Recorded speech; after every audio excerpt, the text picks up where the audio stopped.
some homeowners.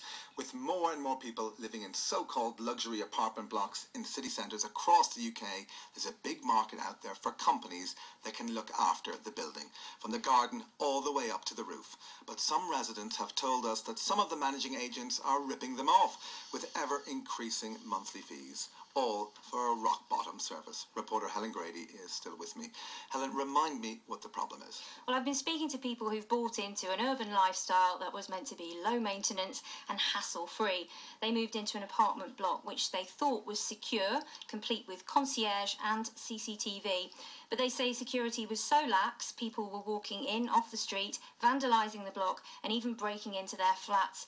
And they say that when they reported problems to their management company, from dirty windows right the way up to cockroaches, they had to nag and nag to get any action. Okay, well, let's see what people have been saying on those texts, Charmaine. Yes, lots of texts and emails in tonight, Donal. Obviously a topic which is touching a nerve with our listeners. We've got one just in from Wendy in Scotland. She says Peverel are a nightmare. You never know what you're paying for. We, the residents, have been trying to take over for years. Christian has also been in touch. He says he lives in a new block of flats and is having exactly the same problems with Peverel. High service charges and a catalogue of problems that has left him in despair.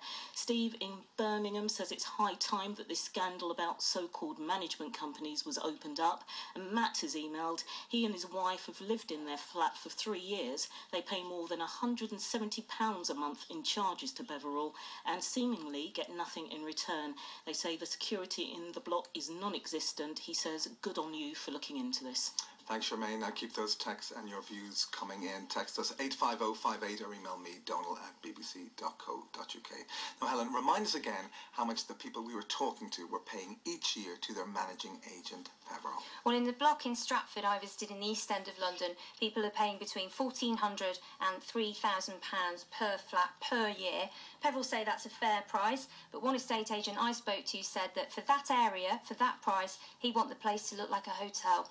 And it doesn't. It's not a hovel, Donal, but we're talking about flats that were built 6.5 years ago, so you wouldn't expect it to be. I had a good look around the building. The carpets are stained and dirty. Most of the walls are grubby with chips and cracks in the plasterwork, and there's a very musty aroma in the corridors. It's not what you'd expect for those kinds of charges. And what do Peverel have to say about all of this? Well, they say that there were some security issues last year, but they were to do with some problem tenants who've since been evicted. And they say that they had started redecorating the flats, but some tenants have failed to pay their service charges, and some have refused to pay the extra charge needed to cover that redecoration work. And Peverel say that's what's held things up. And what's the next step for these flat owners? Well, as you heard, some of the residents are refusing to pay their bills as a protest. Others are planning a more permanent solution. This is Sej Babra again.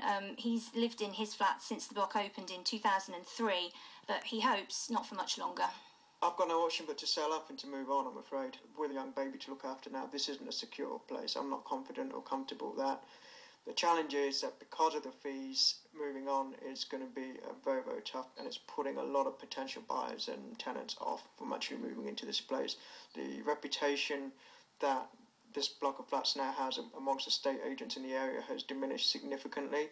So I either have to sell at a cut price, or if I am going to rent it out, I'm going to make a significant loss on that. And have estate agents told you that the building's got a bad reputation because of the fees? Yeah, we had a couple of valuers in a couple of weeks ago, and it was a real kick in the teeth when they told us the story and the reputation. So if you had a friend who was looking to buy a flat with a management company attached, what would you say to them?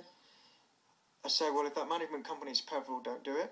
And I say, if it's any other company, I said, you would absolutely need to get the recommendation from the existing tenants first, because don't trust any marketing spin that they might put on that. But unfortunately here, there's not a lot we can do, and Peverel know that. They know they've got a hold on us. In order for us to switch managing companies, it requires an enormous amount of work, and Peverel know that, and so they're quite happy just to hike the fees up, knowing that really nobody's got any other alternative, and we just have to keep paying them. Well, Sedge's frustration there is also mirrored in another email we've had in. Stephen London says he too is in dispute with Peverel and is going to court. He says they're a shameful managing agent. So, Helen, what did Sedge mean there about switching management firms? Is there a way to get rid of a managing agent if you're not happy with the service they're providing? Yes, there is. Under a process known as the right to manage, they have the right to get rid of their management agent without needing to prove that they're at fault. Flat owners can then take on the responsibility of managing their building themselves, or they can appoint another management agency to look after the building on their behalf. Okay, well, there is a little bit of hope there for disgruntled residents. Thanks, Helen. Let's go back now to our studio guests joining us this evening. Tony Essien is the Chief Executive of a Leasehold Advisory Service, also known as Lease, and that's a publicly funded body that provides free advice on these issues. Now, first to you, Tony. What would be your first bit of advice to people like Sedge who are unhappy with their managing agent? Well, much like they've done already, is to engage with that agent. Try to analyse what the issues are, get to the bottom of the problem first of all, and keep the lines of communication open. If that doesn't progress too much between themselves, you can always look to facilitated mediation, that sort of thing, so that you don't go to courts and tribunals as a first resort. That is left perhaps as a last resort. I think there are ways of resolving disputes without being too litigious. Is there frustration among tenants that if they have to go down the legal route, they are vulnerable because they're ordinary people, they don't have the massive lawyers and legal departments that companies like Peverel you'd expect would have? That's often the case when people are perceiving tribunals in particular because they're not experienced with them. But one of the advantages of the tribunal system is that it's staffed by expert panel members who can rely on their own expertise, rather than necessarily those who bring cases to the tribunal having to provide expert evidence of their own necessarily. Okay, Andrew McIntyre is from the Association of Residential Managing Agents. Andrew, do you think people buying flats just have unrealistic expectations about the cost of running a building? I don't think they do. I think, unfortunately, they perhaps don't know what they're getting into from day one.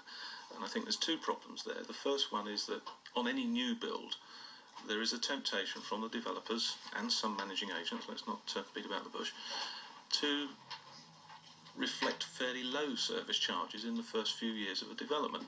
Now, that may be from a marketing perspective, as some has already been suggested, or it's more likely that it costs less to run a building when services and systems are new.